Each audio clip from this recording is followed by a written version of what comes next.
Saya Araka Rusulika NIM 035. Saya akan menjawab soal UTS mata kuliah pengantar ilmu pertanian. Saya akan memilih komoditas bohong atau singkong karena di daerah Bojonegoro banyak petani yang menanam singkong.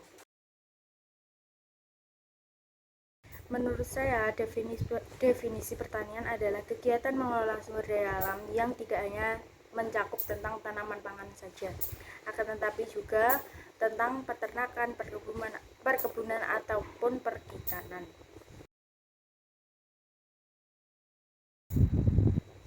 Di daerah saya, Bojonegoro, ada beberapa komoditas yang dihasilkan. Komoditas tanaman pangan seperti padi, jagung, kedelai, kacang tanah, kacang hijau, singkong, dan ubi jalar. Komoditas perkebunan seperti tebu, tembakau. Komoditas peternakan seperti ayam, sapi, bebek. Komoditas hortikultura seperti bawang merah, cabai merah, kembang kol, buncis, melon, belimbing, jeruk, jambu merah, jambu kristal, semangka, dan lain-lain. Komoditas kehutanan seperti jati dan bambu.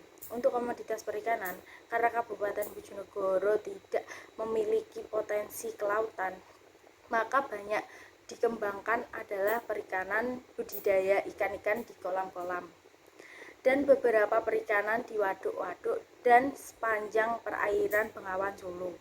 Ikan yang dikembangkan seperti ikan lele, gurame, nila, tombro, dan patin.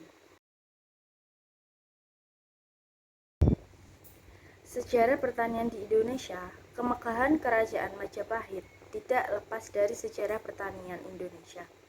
Trowulan berfungsi sebagai ibu kota kerajaan dan wilayahnya berada di sepanjang Sungai Bengawan Solo.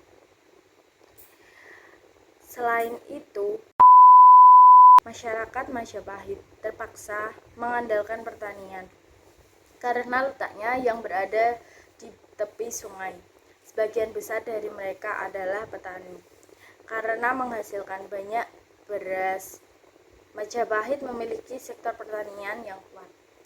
Lembah Sungai, Brantas, dan Solo yang sangat subur menjadi sumber produksi beras ini. Setelah itu, sebuah kapal membawa beras ke muara dekat Trowulan. Relief di dinding Candi Borobudur dan Prambanan menggambarkan kegiatan. Bahkan ada prasasti batu yang menggambarkan seorang raja sedang meletakkan padi, menandakan bahwa pertanian telah ada sejak zaman kerajaan. Relief di Candi Borobudur yang menggambarkan hasil pertanian berupa pisang, durian, tebu, manggis, kelapa, apel, dan nangka merupakan sumber terpercaya lain yang menunjukkan bahwa masyarakat Nusantara bergantung pada hasil pertanian. Rempah-rempah adalah produk pertanian lain yang diproduksi di Indonesia selain beras.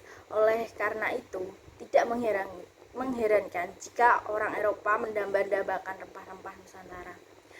Bahkan satu-satunya alasan Belanda datang ke Indonesia adalah untuk mengincar rempah-rempah dan membangun monopoli perdagangan melalui mereka, Kemitraan Dagang (VOC).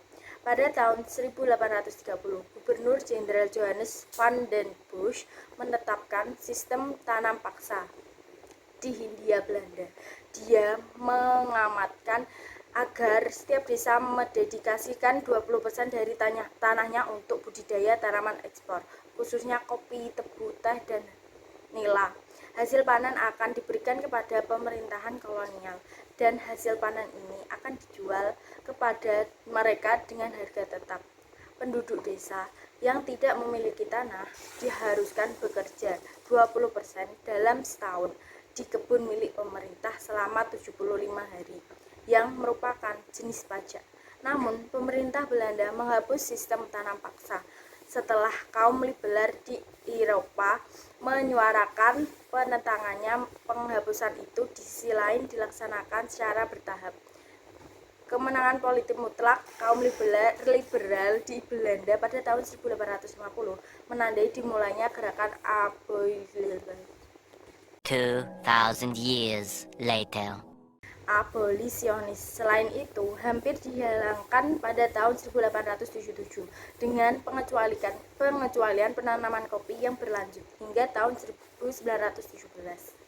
Pada tahun 1942, pada masa penjajahan Jepang, sebuah departemen yang membidangi bisnis, industri, dan kerajinan tangan Gunsen Shikanbu Sangyobu membawahi bidang pertanian Indonesia setelah Perang Dunia II yang mengakibatkan kelangkaan bahan pertanian dan bahkan menyebabkan kelaparan di Indonesia.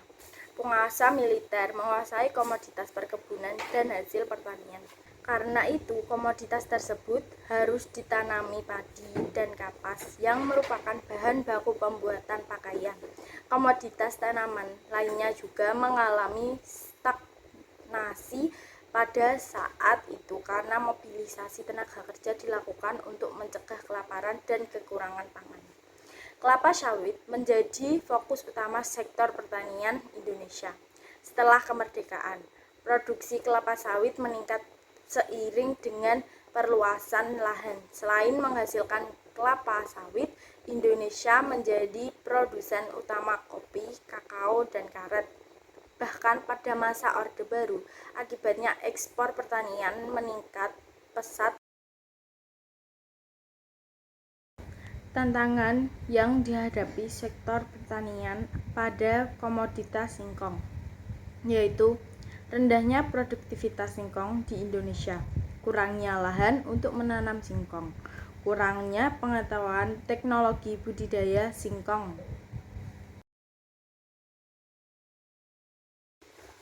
Input atau faktor produksi pertanian, yaitu semua aspek yang dibutuhkan untuk menciptakan suatu produk pertanian.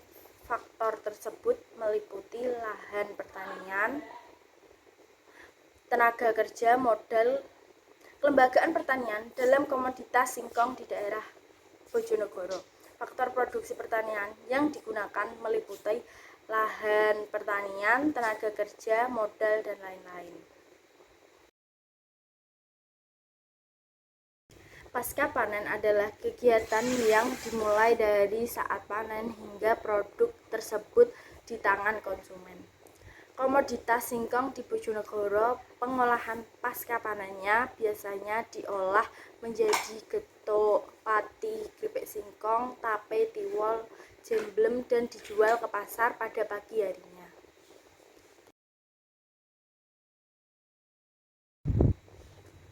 Kelembagaan pertanian merupakan lembaga yang dibentuk untuk membantu memenuhi kebutuhan masyarakat dalam bidang pertanian. Di daerah Bojonegoro ada beberapa lembaga seperti BPP, Badan Penyuluhan Pertanian, yang berfungsi sebagai pusat data dan informasi pertanian. Koperasi unit desa yang berfungsi sebagai meningkatkan produksi dan kesejahteraan petani. Lembaga penyuluhan berfungsi menyelenggarakan penyuluhan komunikasi dengan petani. Yang saya akan lakukan sebagai generasi muda untuk kemajuan pertanian di Indonesia seperti menciptakan teknologi yang terbaru di era saat ini, meningkatkan perekonomian, menjadi SDM yang unggul, berinovasi hal-hal yang baru.